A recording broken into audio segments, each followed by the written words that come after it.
Hoy toca hablar de la productividad. Bien, cuando hablamos de productividad, necesariamente hablamos de una especie de índice en el que vemos cuánta eficiencia podemos tener con una actividad dada. Al final, el concepto de eficiencia alguien podría objetar que es un concepto biológico. Por ejemplo, hay composiciones bioquímicas, hay cadenas tróficas en la naturaleza que son más eficientes que otras. Por ejemplo, a la hora de consumir calorías es más eficiente comer el vegetal directamente que comer el, el animal que se ha comido a ese vegetal a su vez. Pues hay una pérdida calórica y por eso la FAO y la ONU recomiendan en contextos de escasez y de presión ecológica reducir el consumo de carne porque es muy ineficiente. Bien, productividad en ese sentido es algo propio de la realidad. Pero también hay una parte cultural. Vivimos en una sociedad neoliberal en la que la explotación no solo del hombre por el hombre, sino la explotación del uno mismo por el uno mismo es constante. Y entonces la productividad se vuelve una especie de impulso cultural. Siempre uno quiere hacerlo mejor, siempre uno lo quiere hacer de la manera más eficiente.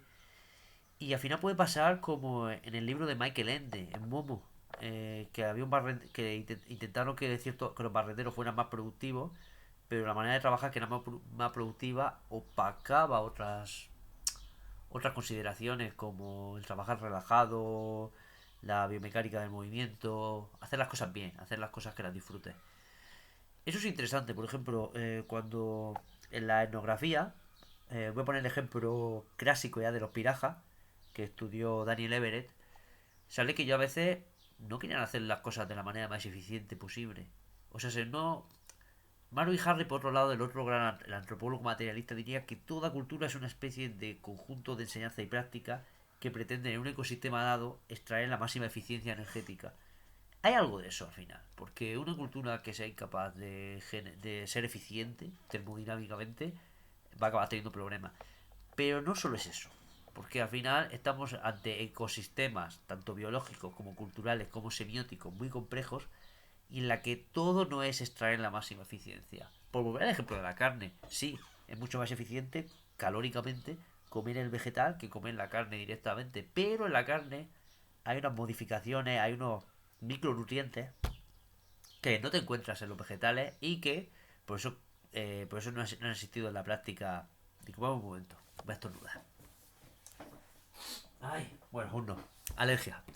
Bien, no han existido culturas vegetarianas o veganas. Han existido sectas, momentos concretos, individuos concretos. Yo lo valoro, me parece bien, no lo critico. Pero digamos que está lejos de ser óptimo mantener una dieta vegana vegetariana. Ya te enfrentas a ciertas consideraciones que hay que trabajar.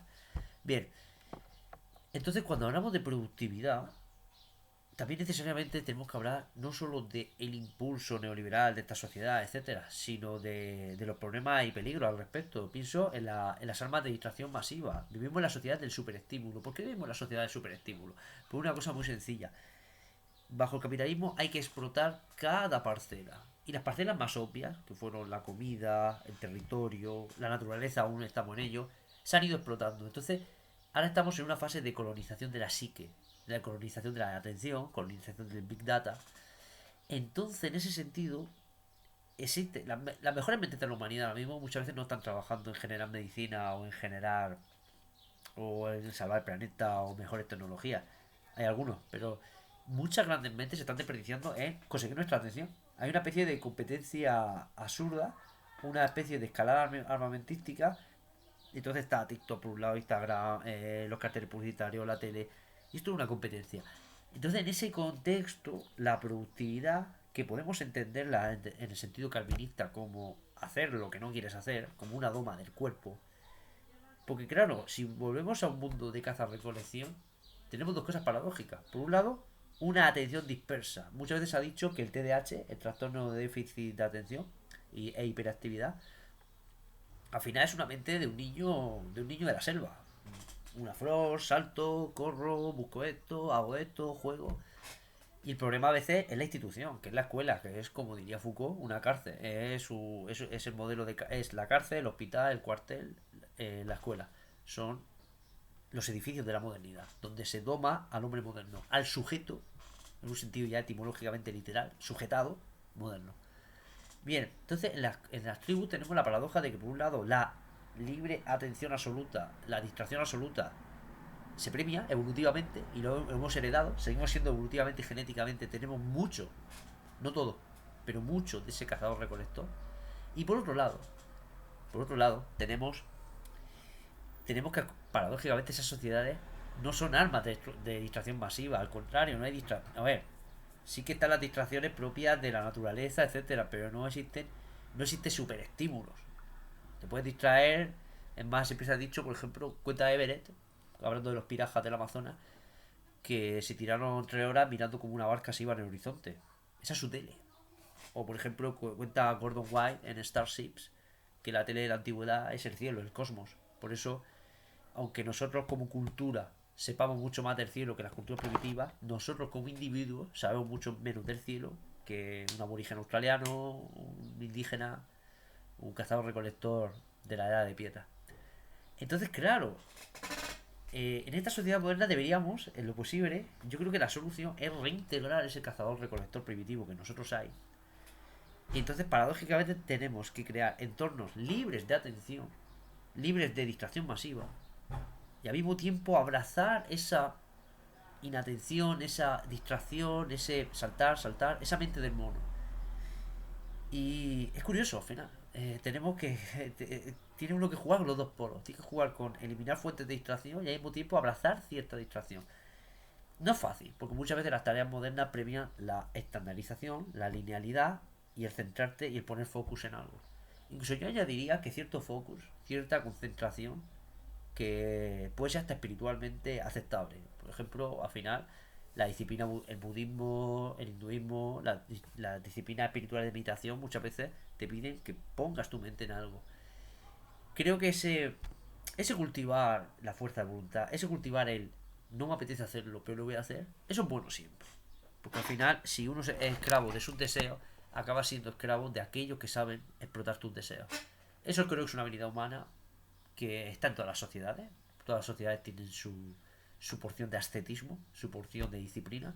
Y creo que el cultivo de ello es totalmente necesario y hay que aplaudirlo e incentivarlo. Pero al mismo tiempo hay que practicar, creo, cierto Tao.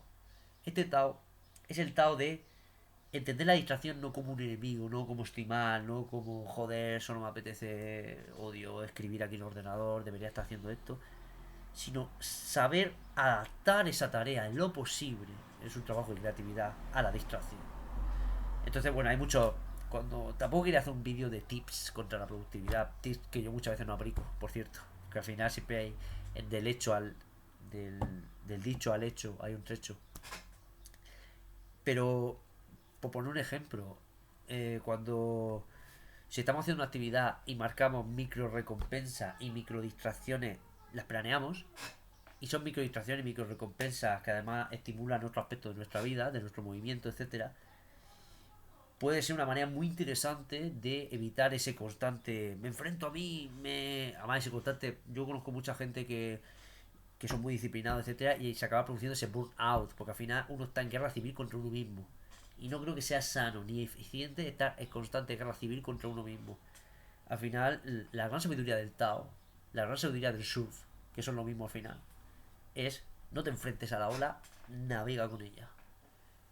No te enfrentes al viento directamente, que el viento te mueva y que te lleve a sitios nuevos. No digo que sea siempre posible, a veces en la naturaleza la idea de choque y de violencia y de golpe y de esfuerzo está ahí. Pero ponerla en su justo lugar, ponerla en su justo ecosistema. Y al mismo tiempo movilizar las fuerzas del Tao, movilizar las fuerzas de lo que es no lineal, disculpadme, no lineal, lineal, cambiante, transformable, etcétera.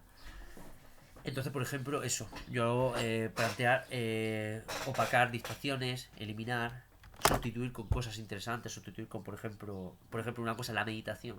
Muchas veces se habla de la meditación desde un punto de vista espiritual para purificar la percepción y la mente, o se habla de la meditación como para beneficios de salud, incluso la tranquilidad, etcétera. Pero hay un beneficio del que no se habla mucho, que es el ayuno de dopamina.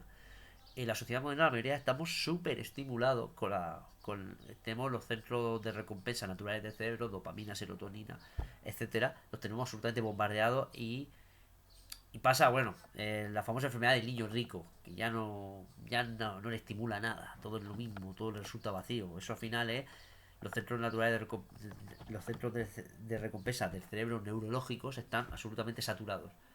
Son el equivalente a cuando te acabas de pegar una comilona increíble y alguien te viene hablando de comida. No quieres ni oír hablar de comida, estás harto en ese momento.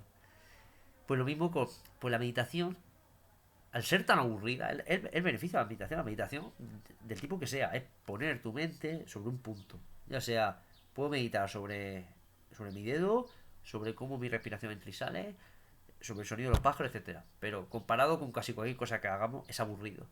Entonces, ese aburrimiento absoluto y concentrado como una píldora de café de la meditación va a purificar, a resetear tu nivel de dopamina y va a hacer que yo que sé, que hasta escribir un Excel te resulte hasta estimulante.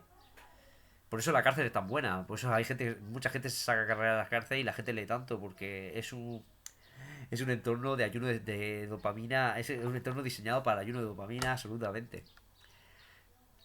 Entonces pasa eso, tenemos por un lado, si tuviera que recapitular el vídeo, sería abrazar la distracción, poner todas las barreras posibles a la distracción, paradójicamente, o sea, abrazar la distracción endógena, personal, diseñarlo para que ayude a la tarea, para que no interrumpa demasiado, para que oxigene, para que estimule, para que esa pausa de 5 minutos, como en el método Pomodoro, te haga volver y te haga trabajar más.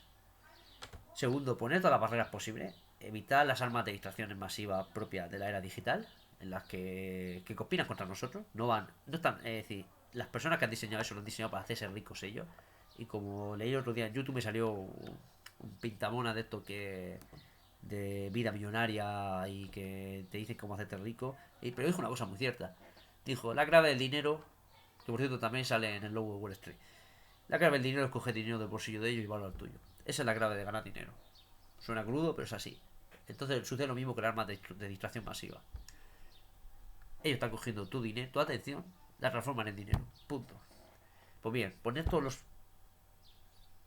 las barreras posibles a esas armas de distracción masiva y al mismo tiempo cultivar el focus, cultivar la capacidad de concentración, la visión túnel y la disciplina. Yo creo que con estos cuatro elementos podemos formar una ecología, una serie de elementos que se estimulan entre ellos. Es como un sistema ecológico. Un sistema ecológico, por ejemplo, que solo haya herbívoros, es un desastre. Te va a acabar produciendo una mortandad. Pero un sistema ecológico en el que tenemos vegetales, herbívoros, carnívoros y no sé, por poner un ejemplo. Y bueno, por ejemplo, y dos tipos diferentes de depredadores. Es un ecosistema rico, en la que todos se apoyan, en la que lo que le falla a uno, el otro lo apoya y lo estimula, etcétera. Porque por poner ejemplo, en un sistema que solo hay herbívoros se acaba agotando el pasto, acaba habiendo superpoblación y acaba habiendo una mortandad absoluta. En cambio, si hay herbívoros, se eliminan los herbívoros más viejos y más enfermos, se acaban eliminando. Obliga a los animales a moverse de pastos diferentes y eso hace que vayan abonando y vayan comiendo lo justo y hace que el ecosistema crezca y que sea más vivo. Pues lo mismo al final vivimos una especie de ecología del espíritu, ecología de las psiques. Y con la productividad, con la capacidad de hacer las cosas, porque al final voy a decir el meme, vivimos en una sociedad y hay que hacer cosas que muchas veces no queremos hacer, que no son obvias, que hay una curva de aprendizaje. Necesitamos favorecer esa ecología de la productividad, esa ecología del trabajo bien hecho, que creo que es sana. Y por eso que esos cuatro elementos creo que pueden ayudar mucho a la hora de trabajar en este tipo de asuntos. Bueno, termino el vídeo. Normalmente se dice, si le dais me gusta, pues me ayudáis, pero no sé. Creo que es más honesto no decirlo, ¿no? Que si das me gusta es porque te apetezca darlo. Así que nada, un besito, gente.